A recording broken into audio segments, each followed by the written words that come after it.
자, 위드 지저스, 주님과 함께죠. 예수님과 함께. 두 번째예요. 예수님과 함께하기 위해서 우리는 어떤 마인드를 가져야 될까? 지난주에 뭐였습니까? 혼자 걷지 않을 거예요 라는 제목으로 말씀을 드렸는데, 내 내면에 갇혀있는 혼자라는 고립감을 떨쳐버리자, 이런 내용의 말씀이었습니다.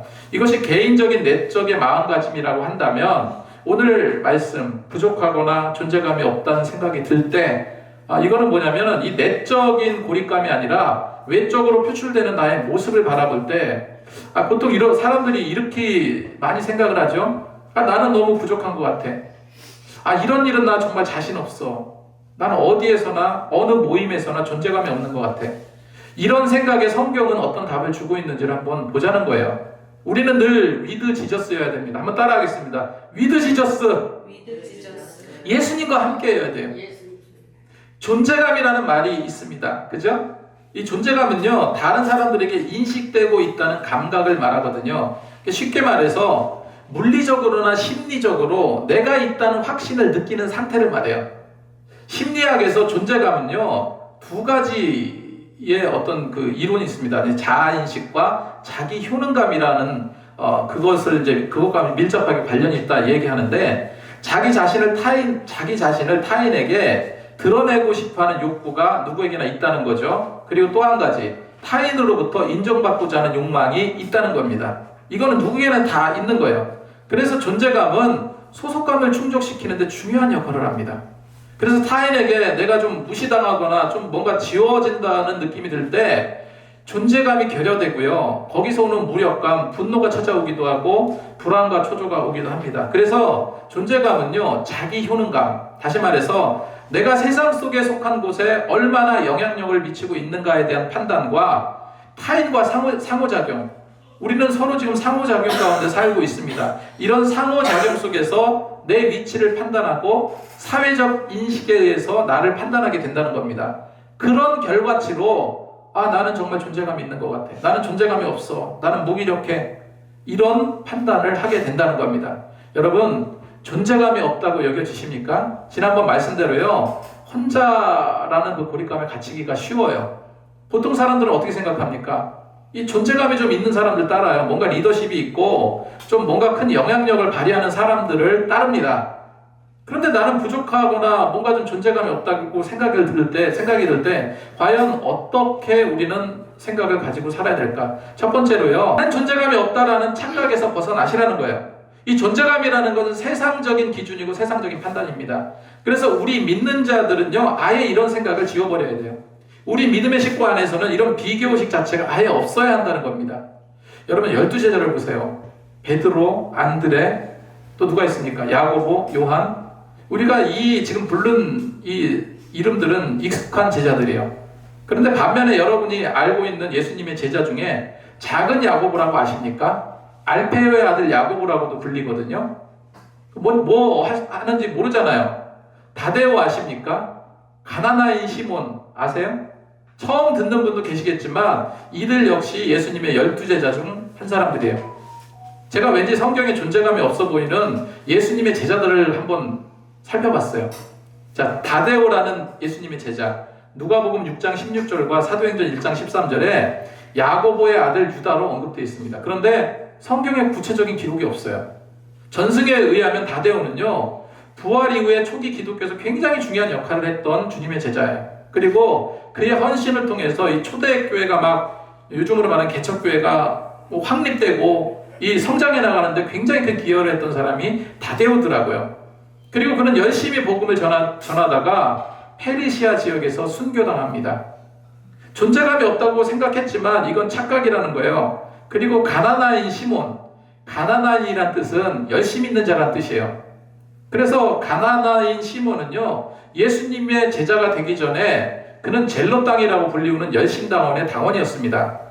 이스라엘은 당시 로마의 속국이었죠. 그렇기 때문에 우리나라 이제 일제시대를 생각하면 돼요. 일제시대 때를 생각을 하면 되는데, 이 로마의 속국이었기 때문에 이 급진적인 민족주의자들이 있었거든요. 이들을 일컬어서 열심당이라고 부릅니다. 그 열심당원은 한마디로 우리나라로 비교를 하면 뭐라고 생각하시면 되냐면 독립군이다 생각하시면 돼요. 유혈 폭력주의자예요.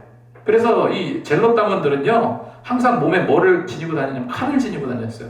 그래서 이렇게 잘 다니다가 저기 로마 병사가 2명이 걸어가. 그러면 몰래 가서요, 막 찔르고 도망가.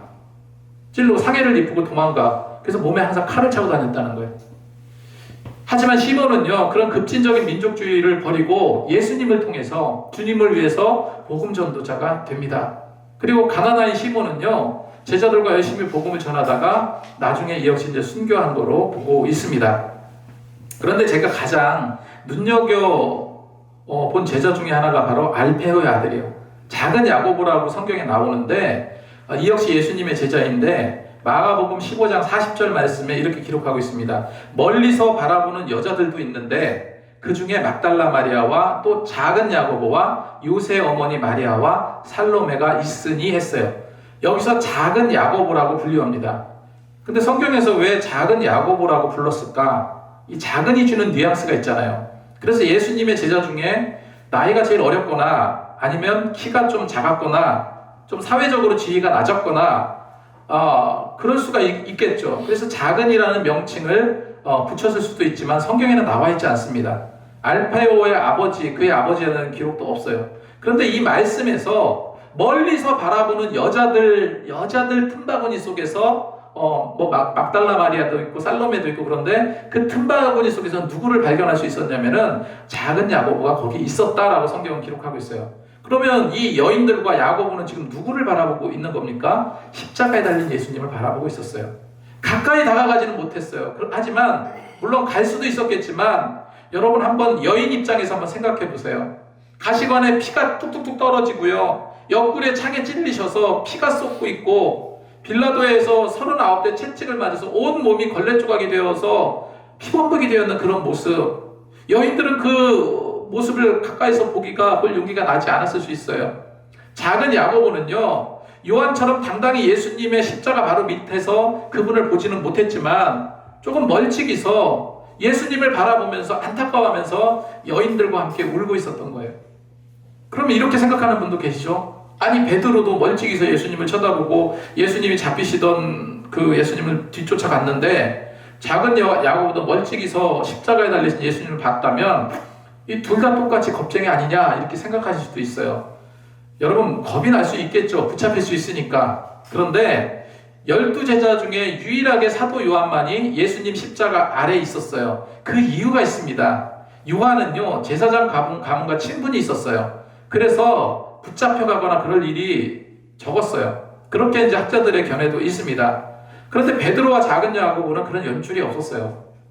그래서 멀찍이서 예수님을 바라봤지만 사람은 기질 차이가 있잖아요. 베드로는 굉장히 주도하려는 성향이 있고, 그죠? 적극적이고 그랬지만 작은 야고보는 비교적 내성적이고 드러내기 좋아하는 성격이 아니었습니다. 그래서 멀찍이서 예수님을 봤다는 것은 겁쟁이라서가 아니라 뭔가 신중한 태도를 가지고요, 멀찍이서 예수님을 애도하는 심정으로 지켜봤다는 것이 더 옳겠죠. 아무튼 작은 야고보는 많이 드러나지 않지만 존재감이 없었던 게 아니라는 거예요. 제가 말씀을 준비하면서 이거를 이제 찾다 보니까 작은 야고보와 관련된 내용 하나를 더 찾을 수 있었습니다. 이거 말고는 없어요.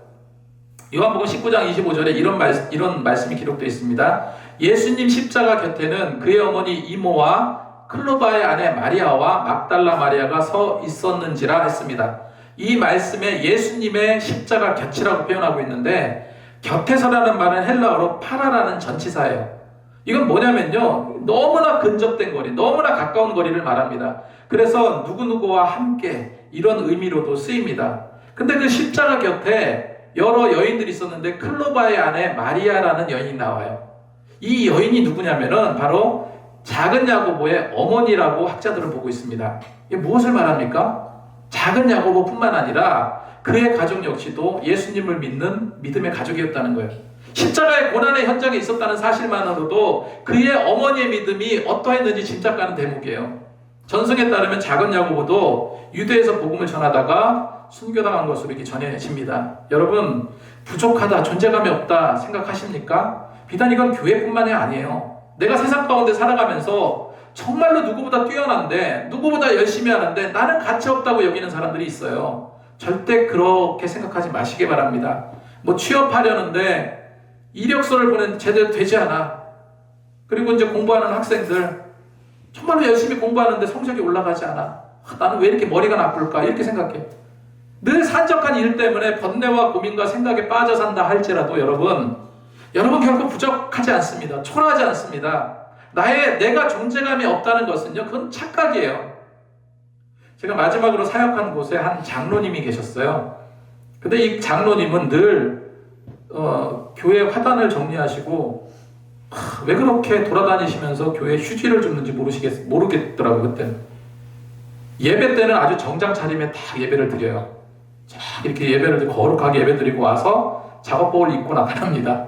작업복을 입고 나타나서 여기저기 그냥 교회 휴지도 줍고 청소도 하시고 특별히 이제 화단 정리 너무 잘하세요.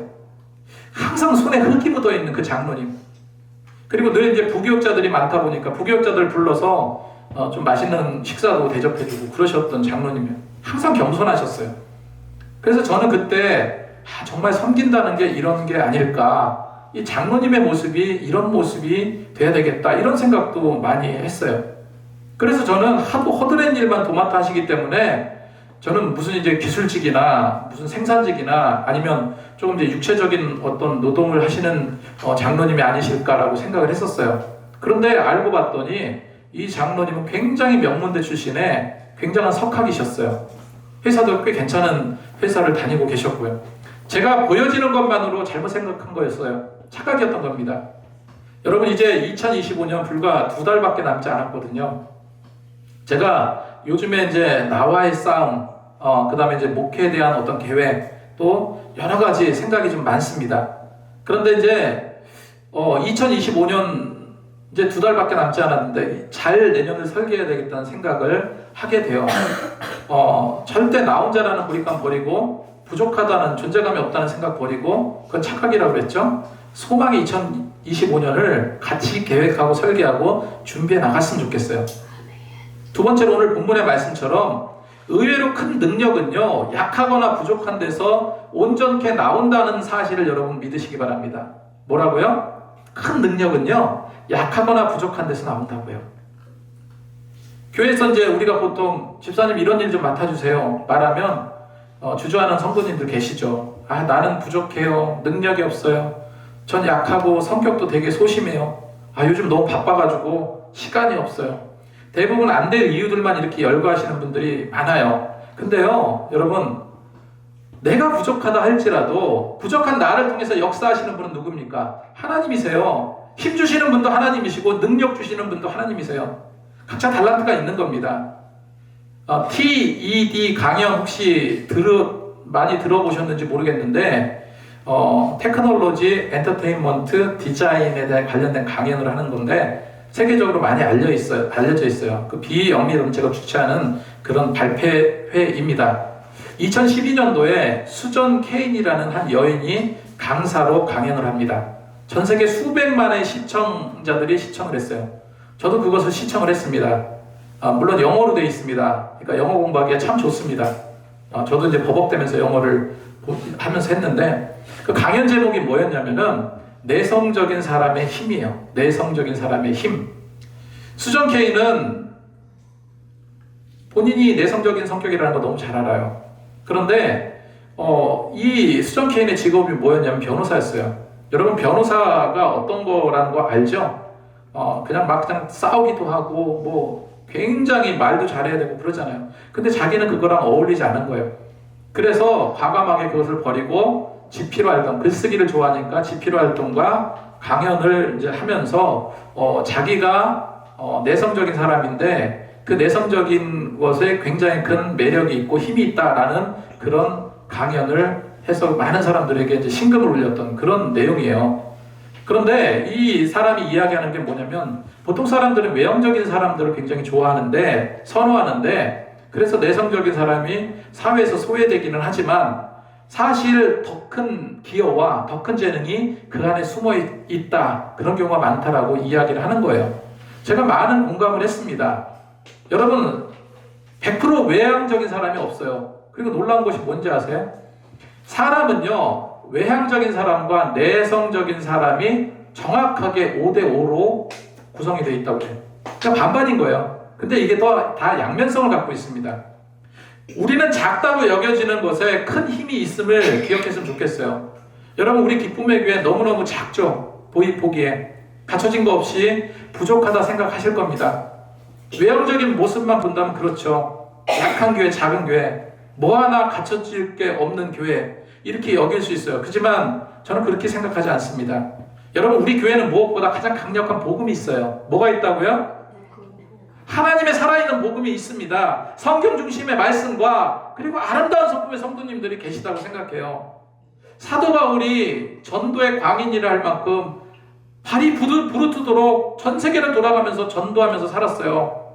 그런데 그게 굉장히 약한 부분이 있었습니다.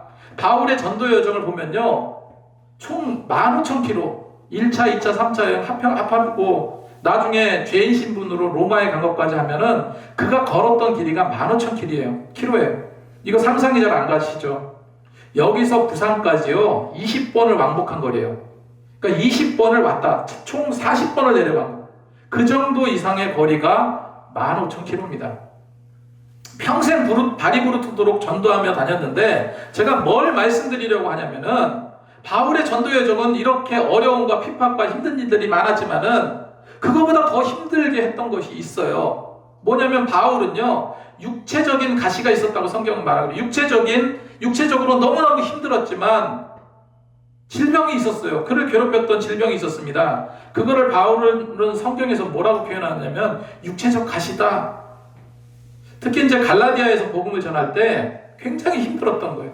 굉장히 병으로 인해서 아픈 상황 속에서 복음을 전했습니다. 그게 고스란히 성경에 기록되어 있어요. 갈라디아서 4장 13절 15절까지 말씀을 보니까, 너희가 알거니와 내가 처음에는 육체의 약함으로 말미암아 너희에게 복음을 전했고, 그러니까 육체의 약함으로, 즉 질병을 얻은 상태, 질병이 있는 상태에서 힘들고 고통스러움에도 불구하고 너희들에게 뭐를 전했다고요? 복음을 전했다는 거예요.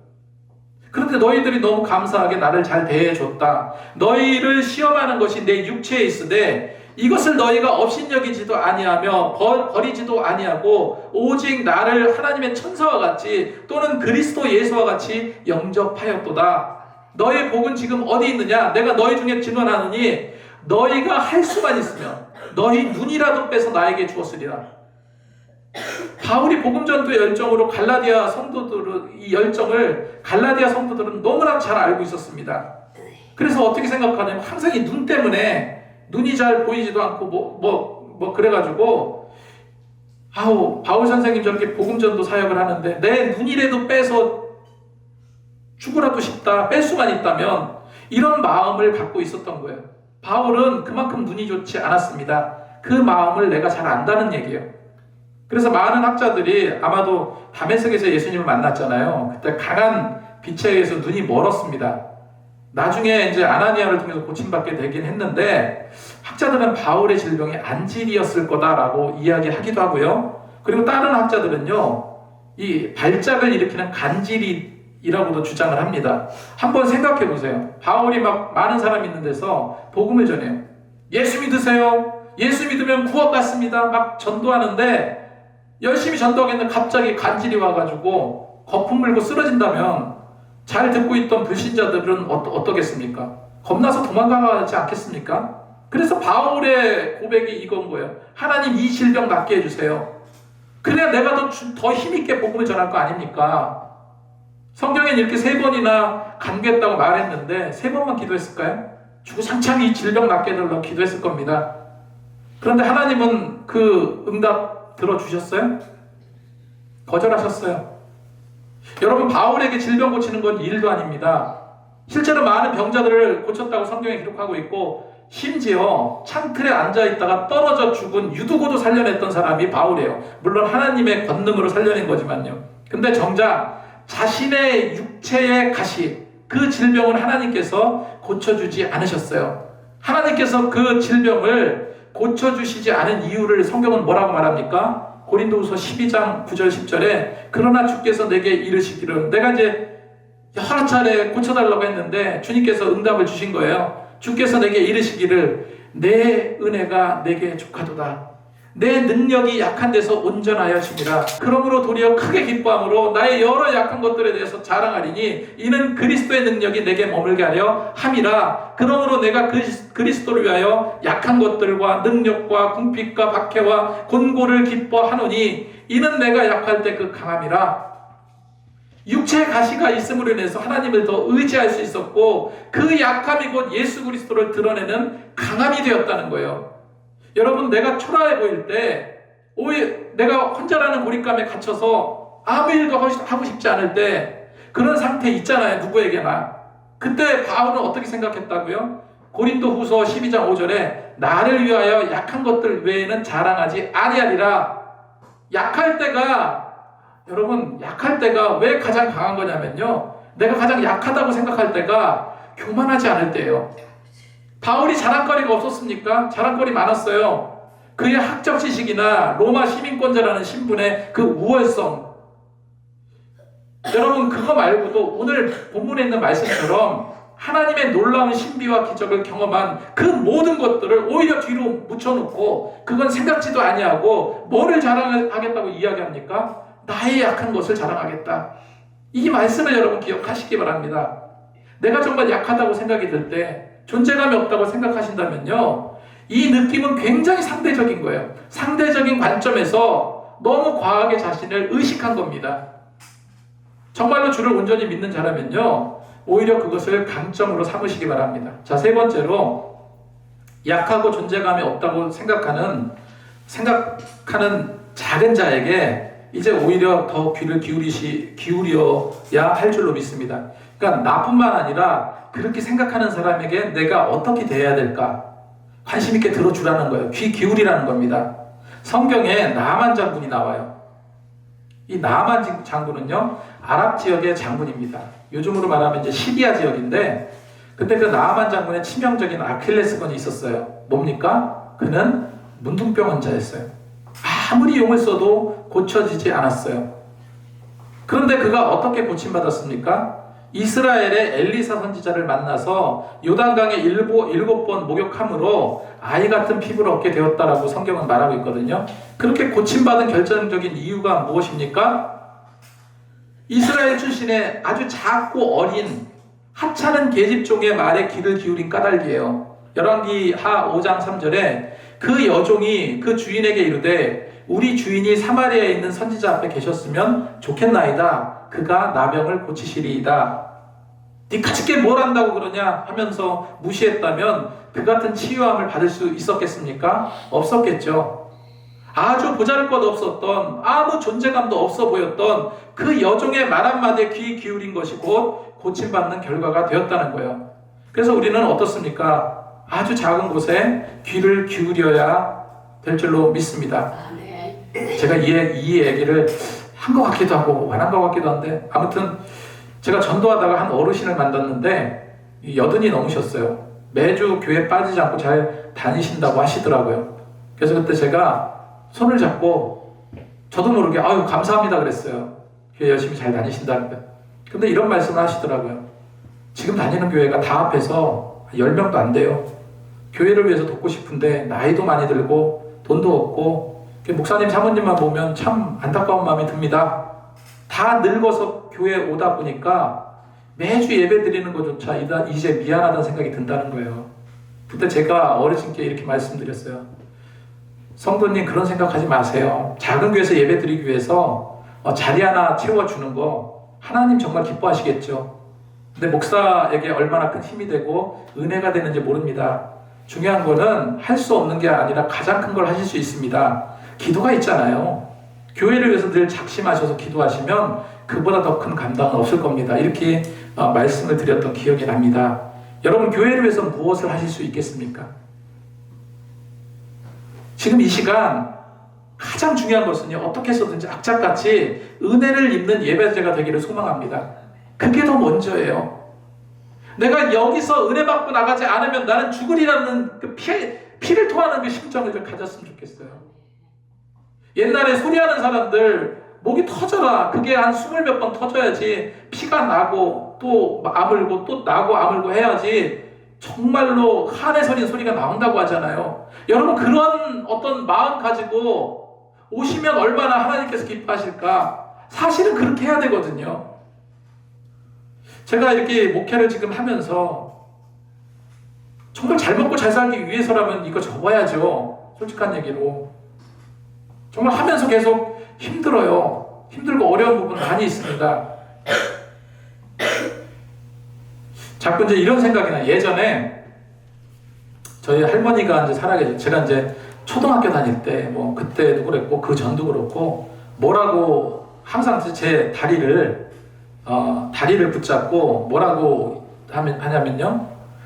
하나님, 신일이 주의 종 되게 해주세요. 주의 종 되게 해주세요. 이렇게 기도해 주셨어요. 그때는 제가 어떻게 생각을 했냐면 교회 다니면 다 그렇게 기도해 주는 줄 알았어요. 그런데 그 기도가 결국은 하나님의 종으로 세워주셨잖아요.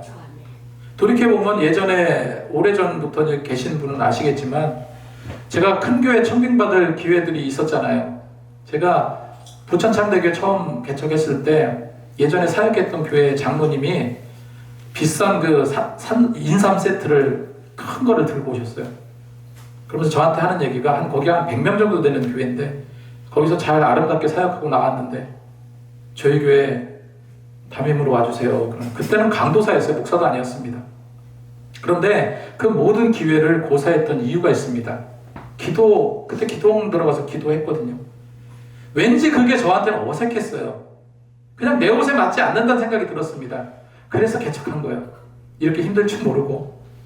여러분, 앞으로 모든 교회 기둥으로 여러분들 우뚝 서기를 소망합니다. 그래서 고린도전서 1장 27절 29절 말씀에 그러나 하나님께서 세상에 미련한 것들을 택하사 지혜 있는 자들을 부끄럽게 하려 하시고 세상에 약한 것들을 택하사 강한 것들을 부끄럽게 하시려 하며 하나님께서 세상에 천한 것들과 멸시받는 것들과 없는 것들을 택하서 있는 것들을 패하게 하려 하시니 이는 아무 육체도 하나님 앞에서 자랑하지 못하게 하려 하심이라. 여러분, 무엇보다도 약하고 존재감이 없다는 생각, 작은 자에게 귀를 더 기울임으로 인해 가지고 우리는 더 큰 하나님의 은혜를 누리고 더 믿음의 성숙을 얻을 수 있다는 겁니다. 이거 하나 말씀드리고 마치겠는데요. 한 자매가 기도를 하고 있는데 갑자기 기도하는 가운데 문득 뭐가 떠올랐냐면은 한 10년 전에 취업 때문에 서울로 올라간 친구가 떠올랐어요. 갑자기 그 생각, 기도하는 중에 생각이 난 거예요. 계속 집중해서 기도하는데 계속 떠오르는 거예요. 왜 뜬금없이 이 친구가 별로 친하지도 않는데 이 친구가 왜 떠오를까? 10년 동안 거의 연락 한 번 하지 않았던 그런 친구인데 그게 떠오르는 거예요. 그 생각을 버리려고 기도 제목도 기도하는데 계속 떠오르는 겁니다. 그런데 이제 어떤 생각까지 드냐면 이 친구에게 전화 좀 한번 해야 되겠는데 이 생각이 드는 거예요. 그 시간을 보니까 10시가 넘어요. 여러분, 스팸 문자도 저녁에는 안 보내요. 그죠? 스팸 문자도 낮에만 오잖아요. 그래서 부담을 갖고 다음에 전화해야 되겠다 하는데 마음속에 계속 그런 울림이 드는 거예요. 실제로 우리가 기도할 때요, 하나님은 이렇게 생각을 주세요. 그 생각이 성령께서 주신 거면 기도 응답입니다, 여러분. 그걸 경험했으면 좋겠어요. 그래서 전화를 해보니까 이 친구는 무슨 일을 겪었는지 정신적으로 망가진 상태예요. 지금도 오랫동안 한 1년 넘게 자살 충동과 싸워왔던 거예요. 그런 이야기를 하더라는 거예요. 친하지도 않은 10년 만에 처음 전화한 그 친구에게 그 친구는 울면서 뭐라고 얘기했는지 아세요? 날 좀 살려줘 하면서 울더라는 거예요. 그래서 하나님께서 계속 이렇게 전화하라고 사인을 주신 거구나. 그래서 그 친구를 자살 충동에 사로잡혔던 그 친구를 믿음으로 이끌었고요. 지금은 아무 문제 없이 신앙생활을 잘하고 있다고 그래요. 제 가까운 목사님, 교회 성도에 대한 이야기입니다. 여러분, 나아만 장군이 그 계집종의 말에 귀를 기울였던 것처럼 자살 충동과 싸우는 그 친구의 말에 귀를 기울였던 것처럼 정말로 작은 자들에게 오히려 더 귀를 기울이고 더 기도해야 될 줄로 믿습니다. 우리는 절대 약한 자들이 아니에요. 하나님은 지금 내 모습 그대로 정말로 더 아름답고 더 강하고 더 멋지게 들어 쓰실 줄로 믿습니다. 늘 이런 믿음으로 승리의 삶을 사시는 저와 여러분이 되시기 바랍니다.